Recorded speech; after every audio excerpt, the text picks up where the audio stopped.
Welcome back mga ka-Aldab. Biruin nyo, first time na sumali ni Alden Richards, nanalo pa po sila. Biruin mo mga ka-Aldab, no?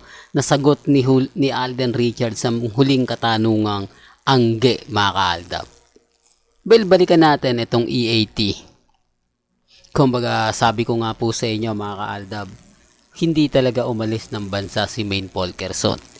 Ramdam ito ng mga ilang netizen. Kaya nga po maraming kumakampi sa akin, maraming nagsisimpatya dahil nga rin po sa katotohanan. Hindi po ba? Unang-una, hindi po binati si Mengay eh.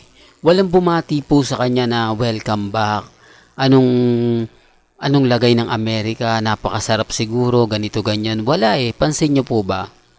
Hindi, sinasabi ko lang po yung totoo. Kahit sina Jose, Wally, o sabihin na natin sina sa barangay, may bumati po ba? May nanghingi nga po ba ng regalo? Di po ba wala? Kapansin-pansin nyo na may mali.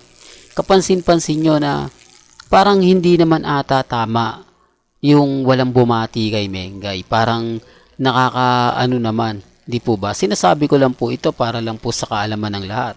Para lang po sa mga taong dumadaan at bumibisita sa channel natin, di po ba?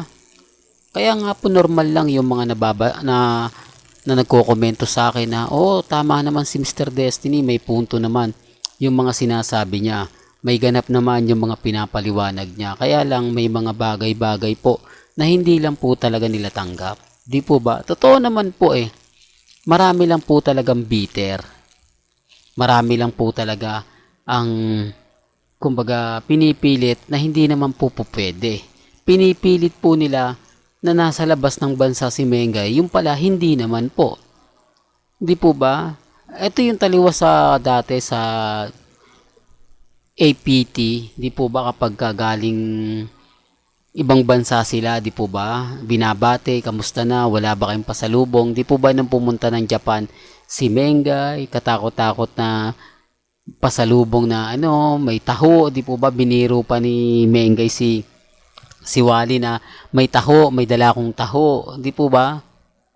Well, kung legit dabbercads po kayo, alam nyo agad yung pinupunto ko eh, hindi na po tayo kumbaga magpapaliwanag pa kung legit dabbercads sila, kasi alam naman po natin na kapag umaalis si Mengay pumupunta ng ibang bansa, ganun ang mga pang aasar nila eh.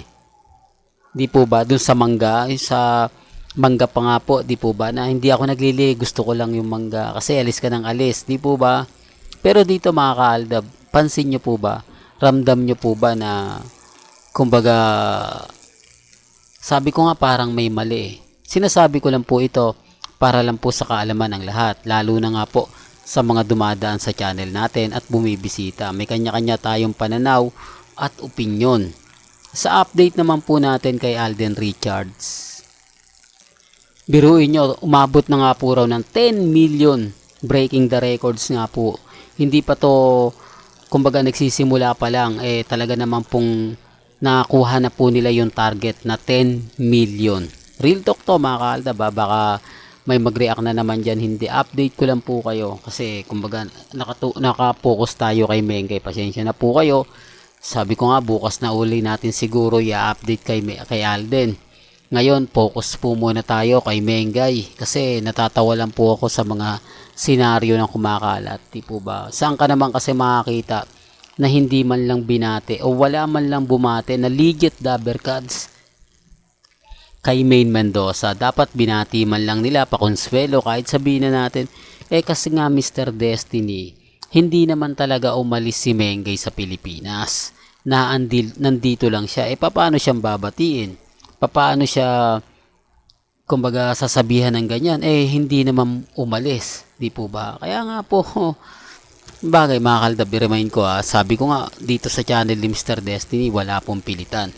Kumbaga, hindi ako namimilit ng mga taong ayaw maniwala po. Basta sa akin, tuloy lang yung update. May kanya-kanya tayong pananaw.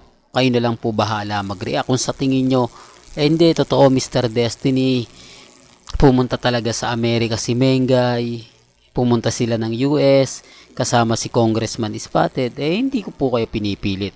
Kumbaga, kung yun po yung paniniwala po ninyo. Pero kung pagbabasihan naman po natin etong mga nangyari, mga naganap, mapapaisip naman po kayo, di po ba? Siguro mga kaaldab, may mga bagay-bagay nga po na talagang pinaninindigan nila, kahit siguro mga army at main fanatics, napapaisip din po siguro sa mga sinasabi ko na wala di po ba, walang pagbate, lalo na ang TBJ, Dabbercats. Sa tingin nyo, dapat inaasar na po nila si Mengay, di po ba? Wala po talaga kapansin-pansin nyo naman yung pagkakaiba. Yung mga taong kahit si Atasha Mulak hindi siya binate, si Miles, di po ba? Although sabihin na natin yung mga nasa E80, di po ba? Bakit walang batian na nangyari? Doon pa lang mapapaisip na po kayo Pero gaya na sinabi ko, may kanya-kanya po tayong opinyon. May kanya-kanya po tayong pananaw. Sa ngayon, magantay na lang po tayo muli ng update. Kay Alden Richards naman po, hindi ko alam kung mabilis niya maabot ang 100 million, di po ba? Kasi isang araw, 10 million, 10 days, di po ba?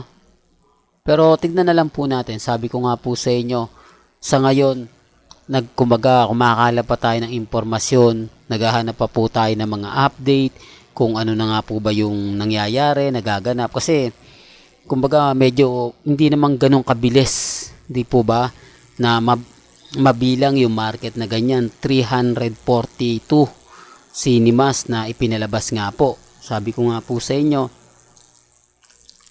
may mga bagay-bagay po na mahirap din agad-agad ipaliwanag, di po ba? Basta ako, masaya ako rito mga kaaldab. Basta kung andito lang po kayo sa channel ni Mr. Destiny, hindi na nyo na po kailangan pang lumipat. Kasi ako naman po, punong-puno ng update.